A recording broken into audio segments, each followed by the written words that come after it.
ಧರ್ಮಸ್ಥಳದಲ್ಲಿ 13ನೇಯ spot secret ಕುತೂಹಲವನ್ನ ಮೂಡಿಸಿದೆ ಅನಾಮಿಕನ ನಡೆ. ಕಾಡಿನಲ್ಲಿ ಶೋಧ ಕಾರ್ಯಾಚರಣೆ ಇಷ್ಟೊತ್ತಿಗಾಗಲೇ ಶುರು ಆಗಬೇಕಾಗಿತ್ತು. ಆದರೆ ಇಲ್ಲಿಯವರೆಗೂ ಶೋಧ ಕಾರ್ಯ ಶುರುನೇ ಆಗಿಲ್ಲ. ಪ್ರತಿದಿನ 11:11ವರೆಗೆ ಶೋಧ ಕಾರ್ಯ ಶುರುವಾಗ್ತಾ ಇತ್ತು. ಆದರೆ ಇವತ್ತು ಅನಾಮಿಕ ದೂರುದಾರ ಬಂದಿದ್ದೇ ಲೇಟ್.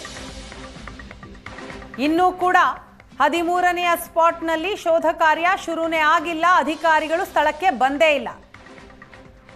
ಸ್ನಾನಘಟ್ಟದ ಬಳಿ ಇರುವಂತಹ 13ನೇಯ ಸ್ಪಾಟ್ 3 ಗಂಟೆಯಾದರೂ ಕೂಡ SIT ಅಧಿಕಾರಿಗಳು ಸ್ಥಳಕ್ಕೆ ಹೊರಟೇ ಇಲ್ಲ. ಅನಾಮಿಕನ ಪರ ವಕೀಲರಿಗೂ ಕೂಡ SIT ಇದನ್ನ ತಿಳಿಸಿಲ್ಲ ಅನ್ನುವಂತಹ ವಿಚಾರ ಈಗ ತಿಳಿದು ಬರ್ತಾ ಇದೆ. ಹಾಗಾದ್ರೆ ಇವತ್ತು ಶೋಧ ಕಾರ್ಯ ನಡೆಯತ್ತಾ ನಡೆಯಲ್ವಾ? ಅದೇ ಗೊಂದಲವಾಗಿದೆ. ಇನ್ನೂ ಕೂಡ ಆ ಬಗ್ಗೆ ಕ್ಲಾರಿಟಿ ಸಿಗ್ತಾ ಇಲ್ಲ. 13ನೇಯ ಸ್ಪಾಟ್ ಶೋಧ ಕಾರ್ಯ ನಡೀಬೇಕಾಗಿತ್ತು. 3:15 ಇಲ್ಲಿಯವರೆಗೂ ಆ ಸ್ಥಳಕ್ಕೆ ಗುರುತು ಮಾಡಿದಂತಹ ಸ್ಥಳಕ್ಕೆ SIT ಅಧಿಕಾರಿಗಳು ಬಂದೇ ಇಲ್ಲ. ಸ್ನಾನಘಟ್ಟದ ಬಳಿ ಇರುವಂತಹ 13ನೇಯ ಸ್ಪಾಟ್ ಬಹಳ ಕುತೂಹಲವನ್ನ ಕೆರಳಿಸಿದೆ.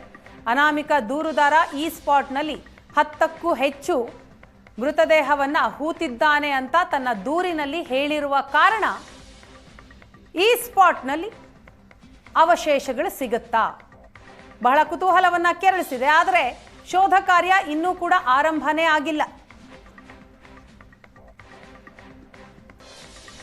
SIT ಅಧಿಕಾರಿಗಳು ಇನ್ನೂ ಕಚೇರಿಯಲ್ಲೇ ಇದ್ದಾರೆ, ಸ್ಥಳಕ್ಕೆ ಬಂದೇ ಇಲ್ಲ. ಇದರ ಜೊತೆಗೆ ಅನಾಮಿಕ ದೂರುದಾರ ಇವತ್ತು ಬಂದಿದ್ದು ಕೂಡ ತಡವಾಗಿ.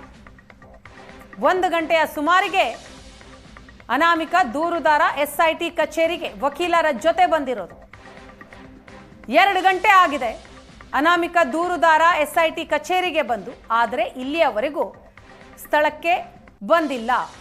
ಶೋಧ ಕಾರ್ಯಾಚರಣೆ ಶುರುನೇ ಆಗಿಲ್ಲ. ಈ ಬಗ್ಗೆ ಮಾಹಿತಿ ಕೊಡ್ತಾರೆ ನಮ್ಮ ಪ್ರತಿನಿಧಿ ಶಶಿಧರ್. ಇದೀಗ SIT ಕಚೇರಿಯಿಂದಲೇ ನಮ್ಮ ಜೊತೆ ನೇರ ಸಂಪರ್ಕದಲ್ಲಿದ್ದಾರೆ. ಶಶಿ, ಯಾಕೆ ಇನ್ನೂ ಕೂಡ ಶೋಧ ಕಾರ್ಯ ಆರಂಭ ಆಗ್ತಾ ಇಲ್ಲ? SIT ಅಧಿಕಾರಿಗಳು ಇವತ್ತು ಶೋಧ ಕಾರ್ಯ ಮಾಡ್ತಾರಾ ಮಾಡಲ್ವಾ? ಏನಾದರೂ ಕ್ಲಾರಿಟಿ ಸಿಗ್ತಾ ಇದೆಯಾ? ಏನಾಗ್ತಾ ಇದೆ? ಕ್ಲಾರಿಟಿ ಇಲ್ಲ, ಆದರೆ ಬಹುತೇಕ ಶೋಧ ಕಾರ್ಯ ಡೌಟ್ ಅಂತಾನೆ ಹೇಳ್ಬೋದು. 3:15 ಆಗ್ತಾ ಬಂತು. ಮೋಡದ ವಾತಾವರಣ ಮತ್ತು ಏನು ಲೈಟಿಂಗ್ 6:06ವರೆಗೆಲ್ಲ ಮಸುಕಾಗುತ್ತಾ ಬರುತ್ತೆ. ಸೊ ಒಂದು ವೇಳೆ ಬಹಳ ನಿರೀಕ್ಷಿತ ಪಾಯಿಂಟ್ ಇದು. 13 ಅನ್ನುವಂಥದ್ದು ಬಹಳ ನಿರೀಕ್ಷಿತ ಪಾಯಿಂಟ್. 8ರಿಂದ 10 ಶವಗಳನ್ನು ಹೂತಿದ್ದೇನೆ ಅಂತ ಅನಾಮಿಕ ದೂರುದಾರ ಹೇಳ್ತಾ ಬಂದಿರುವಂತಹ ಪಾಯಿಂಟ್ ಇದು, ಮತ್ತು ಬಹಳ ಸೂಕ್ಷ್ಮವಾದ ಪಾಯಿಂಟ್ ಕೂಡ ಹೌದು. ಸೊ ಆ ದೃಷ್ಟಿಯಿಂದ ಸಾಕಷ್ಟು ಸಮಯ ಹಿಡಿಬಹುದು. ಆದರೆ AC ಅವರು ಹೇಳಿದ್ರು ಇವತ್ತು ಉತ್ಖನನ ಕಾರ್ಯ ಇದೆ ಅಂತೇಳಿ. ಆದರೆ ಮೊಹಂತಿ ಅವರು ಬಂದ ನಂತರ ಮತ್ತೊಂದು ಸುತ್ತಿನ ಸಭೆ ನಡೆದು ನಿರ್ಧಾರ ಇನ್ನೂ ಆಗಿಲ್ಲ. ಇವತ್ತು ಕಾರ್ಯಾಚರಣೆ ಮಾಡುವ ಬಗ್ಗೆ ಇನ್ನೂ ಕೂಡ ನಿರ್ಧಾರ ಆಗಿಲ್ಲ. AC ಅವರು ಕೂಡ ವಿಡಿಯೋ ಕಾನ್ಫರೆನ್ಸ್ ಇದೆ ಅಂತೇಳಿ ತಾಲೂಕು ಕಚೇರಿಗೆ ಹೋದವರು ವಾಪಸ್ ಬಂದಿಲ್ಲ. ಇಲ್ಲೇ ಎದುರು ಭಾಗದಲ್ಲಿರುವಂತಹದ್ದು ಆ ಕಚೇರಿ, ಅಲ್ಲೇ ಇದ್ದಾರೆ ಅವರು. ಮೊಹಂತಿ ಅವರು ಬಂದು ಸಭೆಗಳನ್ನು ನಡೆಸ್ತಾ ಇದ್ದಾರೆ. ಮುಖ್ಯವಾಗಿ ದೂರುದಾರ ಕಳೆದ 1.5 ಗಂಟೆಯಿಂದ SIT ಕಚೇರಿಯಲ್ಲೇ ಇರುವಂತದ್ದು. ಆತನ ಜೊತೆ ಒಂದಿಷ್ಟು ಕ್ಲಾರಿಫಿಕೇಶನ್ ಅನ್ನ ತಗೊಳ್ತಾ ಇರ್ಬೋದು. ಒಂದು ಶವವನ್ನು 10 ಕಡೆ ಹೂತಿದ್ದೇನೆ ಅಂತ ಏನೋ ಹೇಳಿದ್ದ. ಈ ಹಿಂದೆಯೂ ಕೂಡ ಪ್ರತಿಯೊಂದು ಪಾಯಿಂಟ್ ನಲ್ಲಿ ಆ ರೀತಿಯ ಒಂದು ಕ್ಲೈಮ್ ಮಾಡ್ತಾ ಬಂದಿದ್ರು, ಎಲ್ಲೂ ಏನು ಸಿಕ್ಕಿರಲಿಲ್ಲ. ಸೊ ಈ ಪಾಯಿಂಟ್ ಬಗ್ಗೆ ಆತನಿಗೆ ಎಷ್ಟು ವಿಶ್ವಾಸ ಇದೆ, ಆತ ಹೇಳ್ತಾ ಬಂದಂತ ವಿಚಾರ ಎಷ್ಟು ಸತ್ಯ ಅನ್ನೋದನ್ನ ತಿಳ್ಕೊಳ್ಳುವ ದೃಷ್ಟಿಯಿಂದ ಆತನನ್ನ ವಿಚಾರಣೆ ಮಾಡ್ತಾ ಇರಬಹುದು. ಇನ್ನೊಂದು ಬಹಳ ಸೂಕ್ಷ್ಮ ವಿಚಾರ, GPR ತಂತ್ರಜ್ಞಾನವನ್ನು ಬಳಸುವ ಬಗ್ಗೆ, ಅದರ ಸಾಧ್ಯತೆ ಅಸಾಧ್ಯತೆಗಳು, ಅದರ ರಿಸಲ್ಟ್ ಬಗ್ಗೆ ಎಲ್ಲ ಚರ್ಚೆ ಆಗ್ತಾ ಇರಬಹುದು. ಅದು ಹೇಗೆ ಫೈಂಡ್ ಔಟ್ ಮಾಡುತ್ತೆ, ಅದು ಎಷ್ಟು ಅಕ್ಯುರೇಟ್ ಆಗಿರುತ್ತೆ ಅನ್ನೋದನ್ನೆಲ್ಲ ನೋಡಿ ಅದನ್ನು ಬಳಸಬೇಕಾ ಬೇಡ ಅನ್ನೋದರ ಬಗ್ಗೆ ಕೂಡ ಚರ್ಚೆ ಆಗ್ತಾ ಇರಬಹುದು ಅನ್ನುವಂಥದ್ದು ನಮಗೆ ತಿಳಿದು ಬರ್ತಾ ಇರುವಂತಹ ಮಾಹಿತಿ. ಏನೇ ಇದ್ರೂ ಕೂಡ ವಿಸಿಟ್ ಅಂತೂ ಇರಬಹುದು ಆ ಸ್ಪಾಟಿಗೆ ಅಂತೇಳಿ ಹೇಳಲಾಗ್ತಾ ಇದೆ.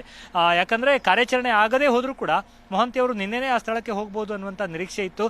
ಆದರೆ ಸಾಕಷ್ಟು ಗೊಂದಲದ ವಾತಾವರಣ ನಂತರ ಅಲ್ಲಿ ಉಂಟಾಗಿದ್ದರಿಂದ ಅವರು ನಿನ್ನೆ ಹೋಗಿರಲಿಲ್ಲ. 8 ಗಂಟೆಯವರೆಗೆ SIT ಕಚೇರಿಯಲ್ಲೇ ಇದ್ರು. ಆನಂತರ ಮಂಗಳೂರಿನಲ್ಲಿ ತಂಗಿ ಇವತ್ತು ಮಧ್ಯಾಹ್ನದ ವೇಳೆಗೆ ಇಲ್ಲಿಗೆ ಬಂದಿರುವಂಥದ್ದು. ಅವರು ಈ ಹಿಂದೆಯೂ ಕೂಡ 2 ಬಾರಿ ಭೇಟಿ ಕೊಟ್ಟಿದ್ರು, 1 ಬಾರಿ ಸ್ಥಳಕ್ಕೂ ಕೂಡ ಭೇಟಿ ಕೊಟ್ಟಿದ್ರು ಉತ್ಖನನ ಆಗುವಾಗ. ಸೊ ಇವತ್ತು ಕಾರ್ಯಾಚರಣೆ ನಡೆಯದೇ ಹೋದ್ರೂ ಕೂಡ ಎಲ್ಲ ಅಧಿಕಾರಿಗಳ ತಂಡ ಒಂದು ವಿಸಿಟ್ ಮಾಡಬಹುದು. ನಂತರ ನಾಳೆಯ ಕಾರ್ಯಾಚರಣೆಯ ಬಗ್ಗೆ ಸ್ಪಷ್ಟತೆ ಸಿಗಬಹುದು ಅನ್ನುವಂಥದ್ದು.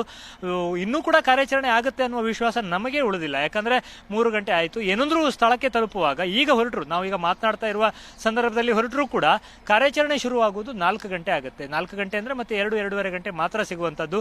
ಬಹಳ ನಿರೀಕ್ಷೆ ಇರುವ ಪಾಯಿಂಟ್. ಆದ್ರಿಂದ ರಿಸ್ಕ್ ತಗೊಳ್ಳೋದಕ್ಕೆ ಆಗೋದಿಲ್ಲ. ಒಂದು ವೇಳೆ ಏನೋ ಸಿಕ್ಕಿತು ಅಂದರೆ 6 ರಿಂದ 8 ಗಂಟೆ ಬೇಕಾಗುತ್ತೆ ಒಂದು ಸ್ಪಾಟಲ್ಲಿ. ಮೂಳೆಗಳು ಸಿಕ್ಕಿತು ಅಂದರೆ, ಅದು ಆ ದೂರುದಾರ ಹೇಳುವ ಹಾಗೆ 10 ಹೆಣಗಳ ಮೂಳೆಗಳೇನಾದರೂ ಸಿಕ್ಕರೆ ಎಷ್ಟು ಸಮಯ ಹೋಗ್ಬೋದು ಅನ್ನೋದನ್ನು ನಾವೇ ಊಹಿಸಬಹುದು. ಸಿಕ್ಕುತ್ತಾ ಇಲ್ವಾ ಬೇರೆ ವಿಚಾರ, ಒಂದು ವೇಳೆ ಸಿಕ್ಕಿದ್ರೆ ಏನು ಅನ್ನೋದಕ್ಕೂ ಕೂಡ ತಯಾರಿ ಮಾಡಿಕೊಂಡಿರಬೇಕಾಗತ್ತೆ. ಆ ಥರ ಸಿಕ್ಕಿದ್ದೇ ಆದರೆ 6-7 ಗಂಟೆ ಅಂದರೆ ರಾತ್ರಿ ಆಗುತ್ತೆ, ಮತ್ತು ವಿದ್ಯುತ್ ದೀಪಗಳನ್ನೆಲ್ಲ ಅಳವಡಿಸಿ ಕಾರ್ಯಾಚರಣೆ ಮಾಡುವ ಹಾಗೆ ಇಲ್ಲ. ಸೊ ಎಲ್ಲ ಲೆಕ್ಕಾಚಾರಗಳನ್ನು ನೋಡಿದಾಗ ಕಾರ್ಯಾಚರಣೆ ನಡೆಯುವ ಸಾಧ್ಯತೆ ಕಡಿಮೆ ಅಂತ ಹೇಳ್ಬೋದು. ಆದರೆ ವಿಸಿಟ್ ಒಂದು ಇರ್ಬೋದು ಹಿರಿಯ ಅಧಿಕಾರಿಗಳದ್ದು, ಮತ್ತು ಸುದೀರ್ಘವಾದ ಚರ್ಚೆ ಸಭೆಗಳು ನಡೀತಾ ಇದೆ ಅಂತ. ಬೆಳಿಗ್ಗೆ AC ಅವರಿದ್ದು ಸುಮಾರು 2 ಗಂಟೆಗಳ ಕಾಲ ಈವರೆಗೆ ನಡೆದ 12 ಪಾಯಿಂಟ್ಗಳ ಒಟ್ಟು ಲೆಕ್ಕಾಚಾರ, ಸಾಧ್ಯತೆಗಳು, ಅದರ ಬಗ್ಗೆ ವರದಿ ತಯಾರಿಸುವುದು ಎಲ್ಲ ಆಗಿರ್ಬೋದು ಅನ್ನುವಂಥದ್ದು. ಮಧ್ಯಾಹ್ನ ಮೊಹಾಂತಿ ಅವರು, SIT ಮುಖ್ಯಸ್ಥರಾದ ಮೊಹಾಂತಿ ಅವರು ಇಲ್ಲಿಗೆ ಸ್ಥಳಕ್ಕೆ ಭೇಟಿ ಕೊಟ್ಟ ನಂತರ ಎಲ್ಲ ಹಿರಿಯ ಅಧಿಕಾರಿಗಳು ಅಲ್ಲೇ ಇದ್ದಾರೆ.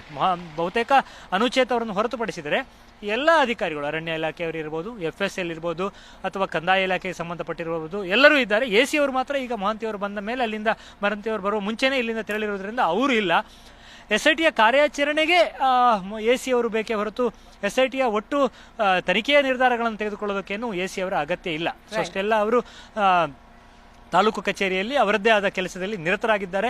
ಮೊಹಾಂತಿ ಅವರು ಅಧಿಕಾರಿಗಳ ಜೊತೆ ಇಷ್ಟು ದಿನದ ಕಾರ್ಯಾಚರಣೆಯ ಒಂದು ಮಾಹಿತಿಯನ್ನು ಪಡೆಯುವುದರ ಜೊತೆಗೆ ಮುಂದೆ ನಡೆಸಬೇಕಾದ ಕಾರ್ಯಾಚರಣೆ, ಪಾಯಿಂಟ್ ನಂಬರ್ 13 ಎಷ್ಟು ಸೂಕ್ಷ್ಮ, ಅಲ್ಲಿ ಮಾಡಬಹುದಾದ ಕಾರ್ಯಾಚರಣೆ, ಹೀಗೆ ಪ್ರತಿಯೊಂದು ವಿಚಾರಗಳನ್ನು ತಾಳೆ ಹಾಕಿ ನೋಡಿ ಮುಂದಿನ ಕಾರ್ಯಾಚರಣೆಯ ನಿರ್ಧಾರಗಳಾಗಬಹುದು.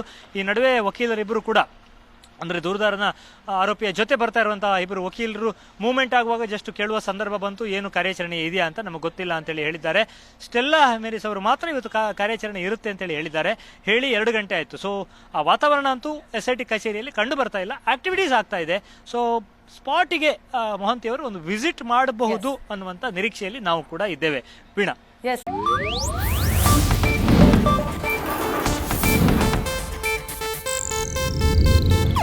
ಇದು ಏಷ್ಯಾನೆಟ್ ನ್ಯೂಸ್ ನೆಟ್ವರ್ಕ್ ಪ್ರಸ್ತುತಿ.